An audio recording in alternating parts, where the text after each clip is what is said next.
What it do, YouTube, man? It is your boy Solid back with another solid reaction. And today we about to sweep the flow with the conversation.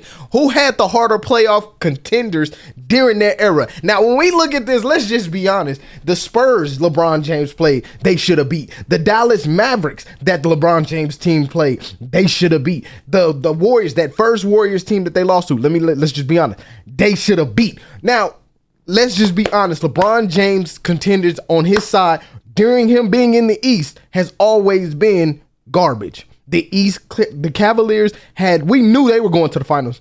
It was automatic. The West was stacked. Let's not forget. We had KD over there before he went with the Warriors. We also had James Harden over there. We also had, who else was over there? We had Kobe. We had all those teams who could make playoff run. Now, am I saying they can do it?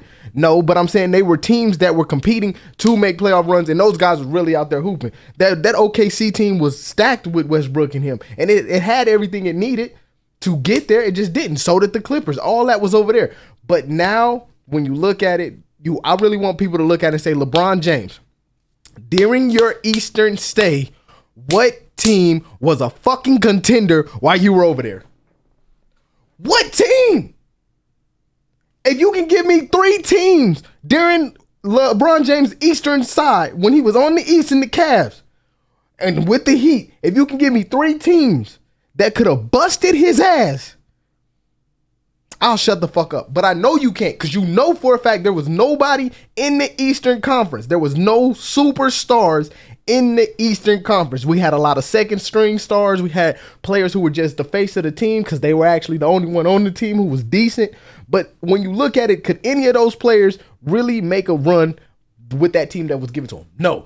But we're going to go ahead and check this one out, man. Hope you guys do enjoy this, man. Hit that like button, subscribe to the channel, and turn your notifications on. If y'all didn't know, y'all do know now. This is MJ to the day I die. Let's go ahead and get into this one and see what's going on. Michael Jordan's playoff story seems like it was written to be a Hollywood movie. Michael Jordan came into a struggling Bulls franchise in 1984. Him and his Bulls were at first a mediocre team in the East. They could never overcome the top teams like the Celtics or Pistons in the late 80s. Michael Jordan lost to Boston in the first round twice in 86 and 87. The Bulls had an even harder time with Detroit. It took the Bulls 4 playoff series to eventually knock off the Pistons. In 1998, they lost in the Eastern Conference semifinals. 1999, the conference finals. 1990, once again lost in the conference finals to Detroit. But eventually, as the teams on the top, like the Celtics and Pistons, started aging and the Bulls kept getting better, Chicago was able to overcome these teams and make it past the East. And this is where Michael Jordan's playoff legacy really starts. Jordan then proceeded to win the NBA Finals the next 3 years in a row in 1991, 92, and 93. But while he was on the top of the NBA, he decided to retire. My decision not to play the game of basketball in the NBA. For what? MJ was... I think it was just because of the lockout and everything that was going on with his personal issues. I really don't think for a minute it was just like, oh, I'm done with basketball. Mike loved basketball. I feel like if he could get his youth back, he'd lace him back up and get right back on that bitch. I swear to God he would. I know he would. By far the best NBA player. Why would he retire? This set the NBA world into chaos. The golden boy of the NBA retired to play baseball. As Jordan was playing baseball, Hakeem Olajuwon and the Rockets dominated the league, winning the finals back-to-back years. But MJ had other plans. Yeah, we back in that thing with it.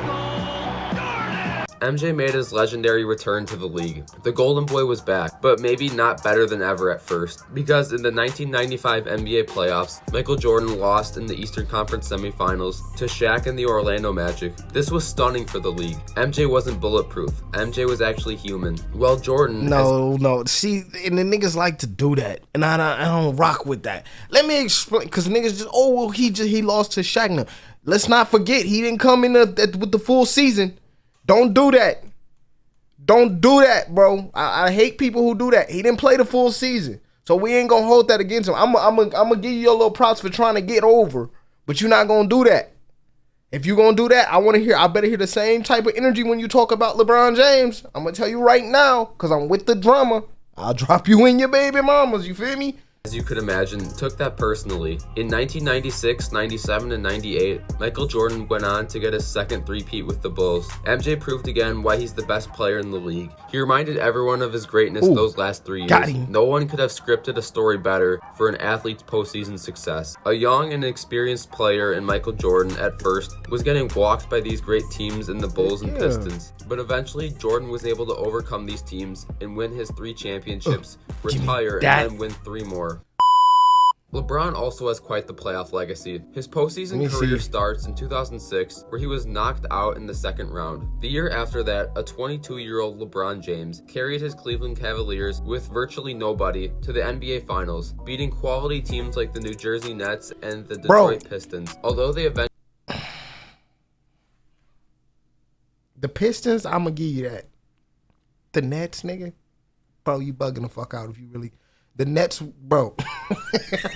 Bro, come on. Actually got swept by the Spurs. It was still a remarkable accomplishment for this youngster. LeBron in the next few seasons got bounced off around the Eastern Conference semifinals and the Eastern Conference finals. Eventually, in 2010, LeBron James made his controversial move by leaving his hometown Cleveland Cavs to join the Miami Heat to form a super team with Dwayne Wade and Chris Bosh. This is when LeBron really started to taste postseason success. LeBron won 2 of 4 potential NBA Finals with the Miami Heat in 2012 and 13. After those 4 years, LeBron made the decision to make a return. See, no, we're not gonna do that. We're not gonna do that. Hell no. Hold on. There we go. We're not about to do that. I see, this is what I'm talking about. These biased ass people making these videos trying to make it look like LeBron James was. No, talk about the 2 years. Talk about them. Talk about how he had D Wade, Bosh Chalmers, LeBron James, Norris Cole, all of these people on that damn team and didn't beat the 2 worst teams in the league. Talk about that. Talk about that. Why you gonna say 2 out of 4 years they won the championship? Talk about the 2. You talked about Mike's. You talked about Mike when he lost to the Magic. Talk about them 2. Y'all niggas is biased, bro. Y'all play favorites because y'all want LeBron James just to be that good. Don't play with me, bro. Play with your mama. Come on, man. Team, the Cleveland Cavs. During the same time LeBron made this move, the Golden State Warriors. That shit wild to me. I don't understand how niggas want to do stuff like that. Like they talk like they just, they know. Problems for LeBron. Throughout the 4 NBA Finals LeBron played the Warriors, he lost 3 of them, 2015, 17, and 18, but not 20. And don't even say it, because this motherfucker didn't win the game.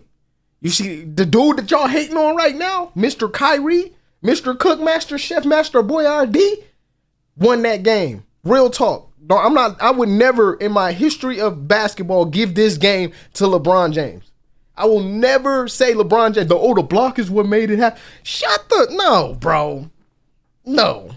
That's not what it was. That young man closed the door on the Warriors. That's who did it. 2016. The Come on, man. 2016 NBA Finals is the most defining playoff series that LeBron ever played in. The Cavs found themselves down 3-1 to the Warriors in this series. Everyone counted out LeBron here, wrongfully of course, because LeBron James came back from that deficit and won 3 games in a row. That dude right there, that young man right there, with that I was about to say Iverson, that Irving on the back.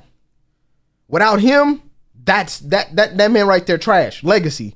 This is what it always has been about. His second in command. I want you to look at every team LeBron James second in command has played on. They've been dominant. Kyrie, D Wade. Who else did he have as a second in command? Anthony Davis. They've all been dominant, bro. So for him to go get dominant players and still fucking suck, come on, get the hell out of here. 2016 NBA Finals from the Golden State Warriors. If this didn't prove that don't LeBron's make no greatness, sense. I don't know what does. LeBron James had a streak. Wait, what'd you say? Hold on. What the fuck you say? 2011 to what does? LeBron James We gotta go back from that deficit and won 3 games in a row to steal the 2016 NBA Finals from the Golden State Warriors. If this didn't prove LeBron's greatness, I don't know what does. You said greatness. I thought he said GOAT. I was about to flip the fucking table. I swear to God. Streak of making it to the NBA Finals. From 2011 to 2018, LeBron James had a streak of 8 years, a milestone that seems almost impossible in today's game. After these seasons with Cleveland, LeBron decided to part ways with the Cavs and move to Los Angeles to play with the Lakers. The Lakers, however, failed to make the NBA playoffs in 2019. In 2020, they made a move to acquire all-star big man Anthony Davis. The abundant talent on this team worked out eventually. The COVID pandemic obviously interrupted the Lakers season, along with every other team. Despite these distractions, the Lakers were able to focus on the task at hand. What the fuck are the distractions? What did...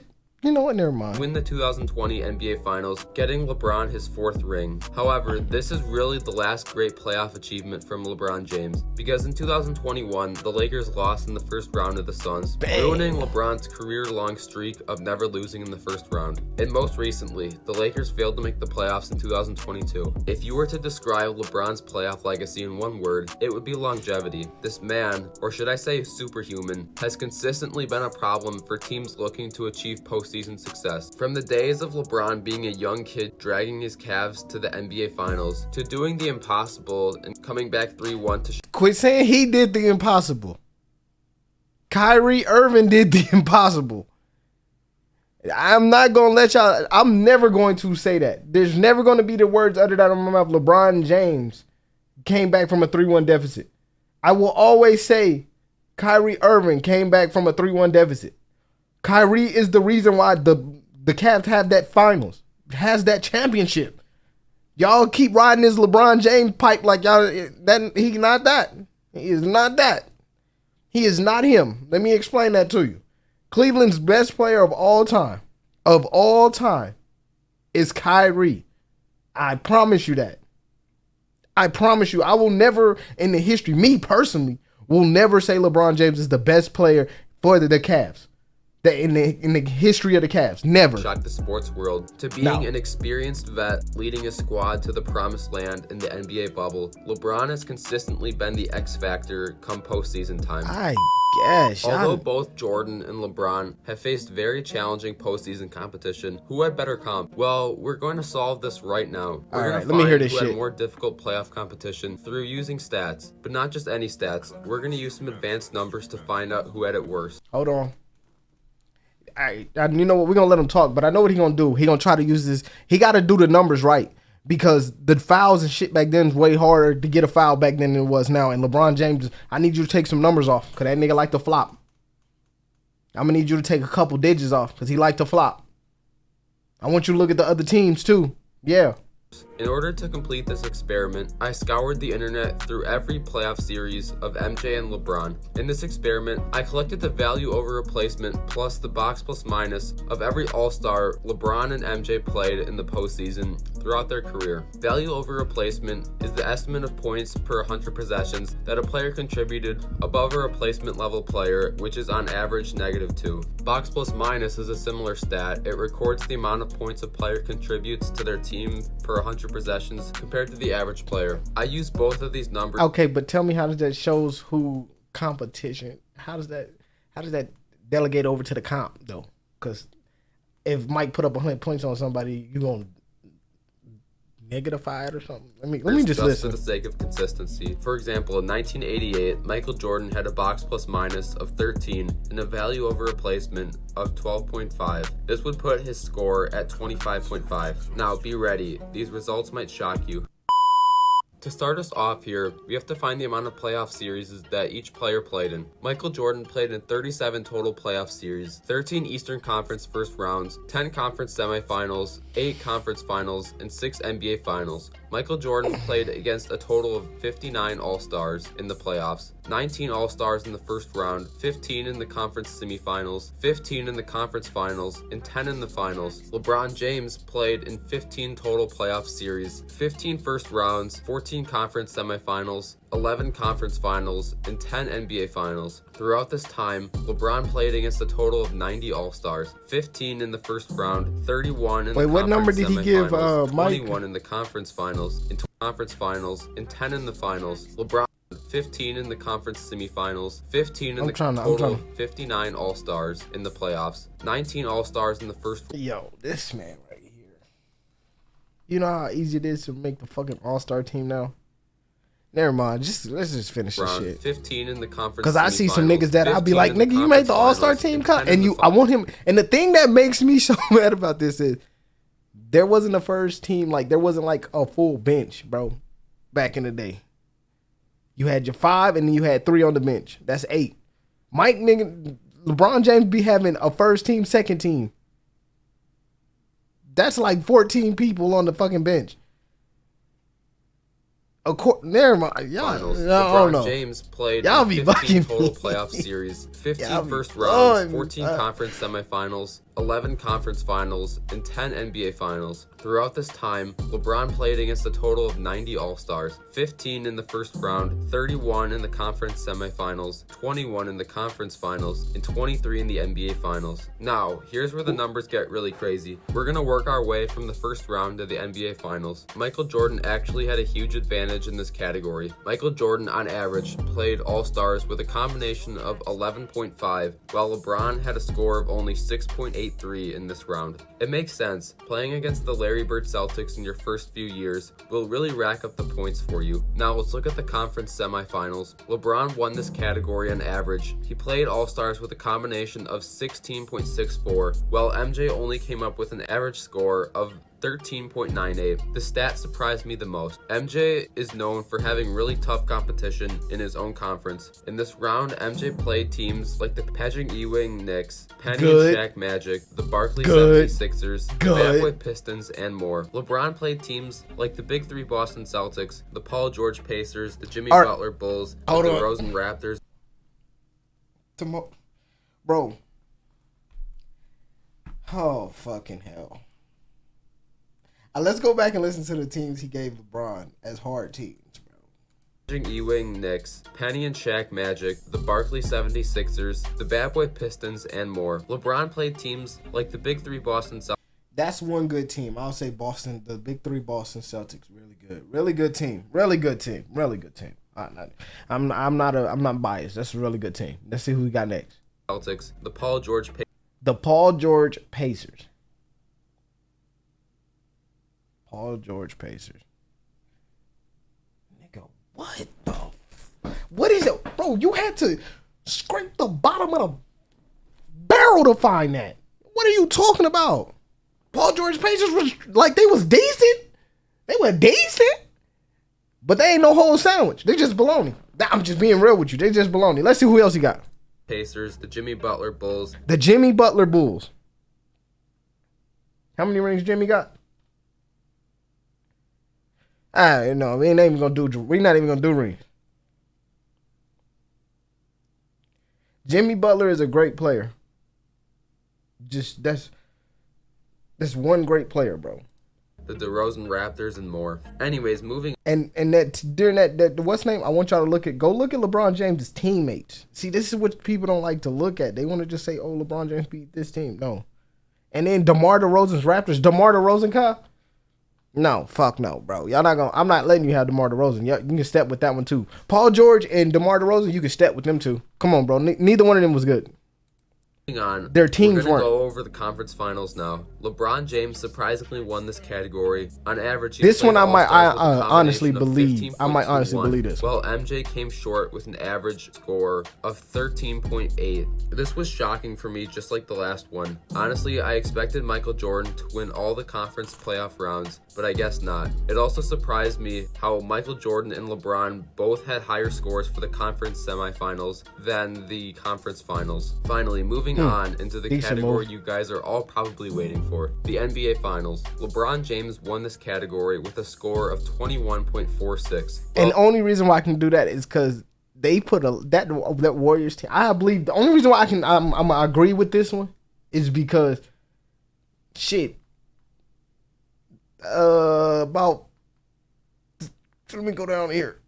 About this up right here is the Warriors. This is all Warrior players right here.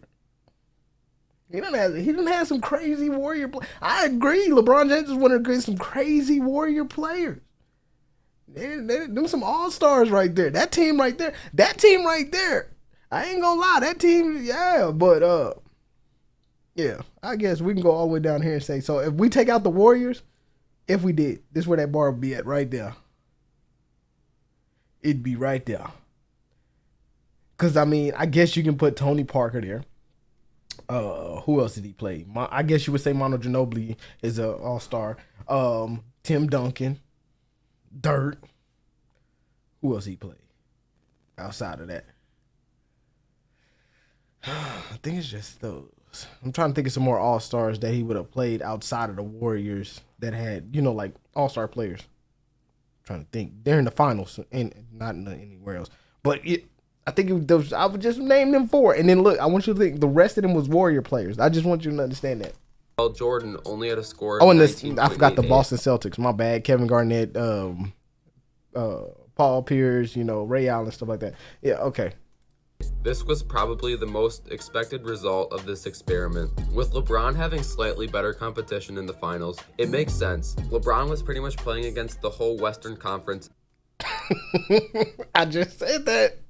In those Warriors series. Yes. MJ never had to play a team that stacked. His Bulls were that stacked team. Yeah. Anyways, some more general I stats agree. about the competition. The average team that LeBron played against had a score of 14.35, while the teams Michael Jordan played against had an average of 13.78. However, the average player that MJ played against had a score of 8.79, while the average player LeBron played against had a score of 7.97. So what do these numbers mean? Yeah, Well, let me keep know what those watching. mean.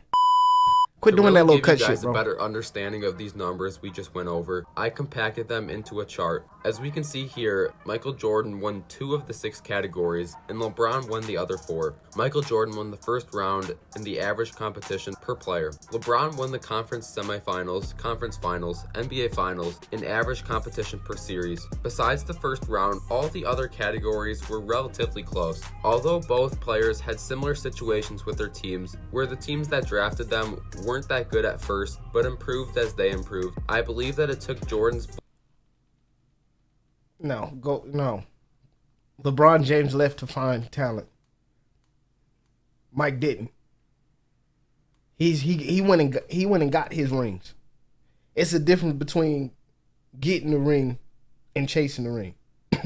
Yeah, a big fucking difference. It's a big difference between getting the ring and chasing the ring. If I go to a team with 16 players that are good, but my team draft correctly, I'm not going to punish a team who drafts correctly. I'm going to punish the team who just go in and try to chase the ring. KD, I'm the same way with KD. I don't do this. I don't do that with KD. That ring don't count. If you chase the ring, I don't count them. I count the one in Cleveland. Only reason why I count the one in Cleveland is because Kyrie. I don't want to take that from Kyrie because I love Kyrie, the smoke boy. Much love. But anyways, that's the only reason why I don't not count that one. Bulls a little more time to reach their championship contending level, as well as just getting unlucky for the first couple years where they had to play one of the greatest dynasties of all time in the first round. That's what explains the first round competition. In regards to the other 3 series, it gets kind of gray. I think there's nothing too obvious that explains this gap. I think LeBron just got the short end of the stick and happened to play better teams with better players. Like I was saying before, Michael Jordan never had to go... I don't think it was that it got to a shorter point. I think it got to the point that players were just... Everybody was making the all-star team. Everybody. Like, it was just giving it away at points. And sometimes people who were averaging like 3 points and 10 rebounds, people were like, he's an all-star. Fuck, he is. What you mean? He got 3 points. How's he an all-star? But that's what the league is coming to. It's coming to that. Offensive juggernaut like the Golden State Warriors. Michael Jordan also never had to play against a team with more than 3 all-stars on one team. LeBron... The Warriors. I swear people just penalize the Warriors for drafting correctly. And more than 3? LeBron James has never played a team with more than 3. So you just fucking said fuck the Spurs. I'm just saying that I mean you just said fuck the Spurs. All right. Cause that team had 4. Kawhi Leonard, Tim Duncan, Tony Parker, Manu Ginobili. He ain't never played nobody with. All right. LeBron had to 5 times: in the conference semifinals against the Pistons in 2006, in the 2011 conference semifinals against the Celtics, in the 2015 conference finals against the Hawks, and most notably twice in 2017 and 2018 against the Warriors in the final. Who the fuck holds a Hawk team that had 4? What team is he talking about? What Hawks team had 4? Hawks. I mean, I'm gonna have to look that one up. Notably twice in 2017 and 2018 against the Warriors in the finals. Now, in terms of tougher competition per player and per series, I think there is an explanation. I think it has to do with quality versus quantity. LeBron, as we know, played against more All-Stars than Michael Jordan. Although LeBron has had a longer career than Jordan, LeBron on average played against 1.8 All-Stars per series, while MJ only played against 1.59 All-Stars per series. This explains the quantity factor that LeBron had. More All-Stars tend to add up to more points. However, Michael Jordan played against better individual All-Stars in his career. Although Michael Jordan didn't play against as many All-Stars per series, the quality of the average individual All-Star was better, which is reflected in the competition per player.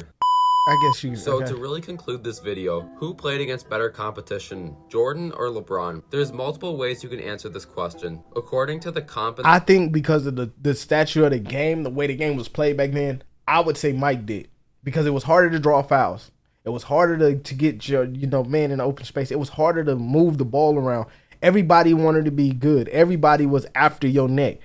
In today's league, I feel like people are like, man, if he gets a ring or whatever the case may be, that's fine. We'll get another one. Well, it's always another one. And that's where I think the LeBron James era is fucked up right there. That's just me. In the first round, or average comp or all-star, Michael Jordan would be your answer. According to the conference semifinals, conference finals, the NBA finals, and average comp per series, LeBron would be your answer. But according to all the numbers, stats, categories, and explanations, the data would point towards LeBron James. Despite the results in this video, I think it's... But the reason why I'm not liking his argument is because of the same thing you're gracefulizing LeBron James for is the same thing I will penalize him for. You get what I'm saying? You've played 10 more years than Mike. I want you to understand that. I don't think it's 10. I think it might be 8. I think it's 8. I might be wrong. I think it's 8. Don't quote me. I can't remember exactly the year. You played, let's say 8 more years. I'm gonna give you to just go down to the lowest number. We're gonna say even if you played, we'll do 6 just to make you feel like comfortable. You feel what I'm saying? You played 6 more years than Mike. 6 more. How many games is in a year? There's 72 games in a year. And back then, I don't even think it was 72 games because you had the different eliminations and stuff. Like, first round, I think it was like 5 games because 3-game elimination. But anyways, back to what I'm saying. That's 6 years times 72 games. You get what I'm saying?